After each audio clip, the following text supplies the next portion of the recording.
मुद्दई लाख बुरा चाहे तो क्या होता है, वही होता है जो मंजूर खुदा होता है। बिस्मिल्लाहिर्रहमानिर्रहीम। शुरू अल्लाह के नाम से जो बड़ा मेहरबान नहायत रहम करने वाला है और जिसके कब्ज़ा कुदरत पे हमारी जान माल और इज़्ज़त है। नबी पाक सल्लल्लाहु अलैहि वसल्लम पर दुरूद शरीफ पढ़ना बिल्कुल ना भूलिएगा। मेरे तमाम देखने वालों, सुनने वालों और जानने वालों को मेरी तरफ से अस्सलाम वालेकुम।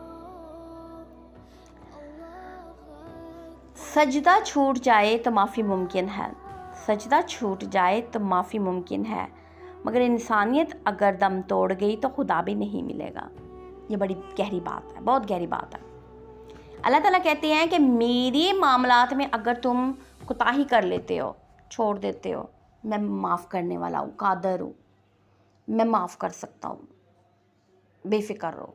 मेरे मामलात में मैं तुम्हें माफ़ करने का इख्तियार रखता हूँ।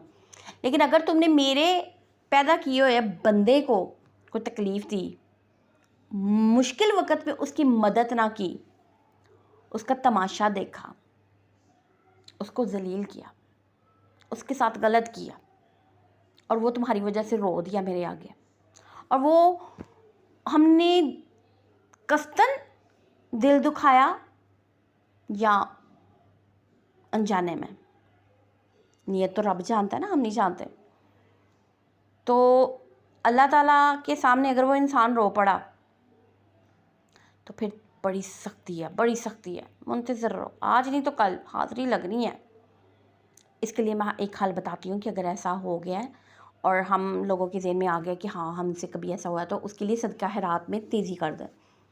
सदका खैरात में तेज़ी कर दें, अपनी बिसात के मुताबिक, अपनी हैसियत के मुताबिक जितना कर सकते हैं वो करें, ताकि अल्लाह ताला हमारे लिए नरमी करें, ठीक है। क्योंकि उसके बंदों के साथ ही किया ना, उसके बंदों को दे के नरमी इख्तियार करवा लें, और फिर वो कादर है कि वो हमें सज़ा देता है या माफ़ कर देगा।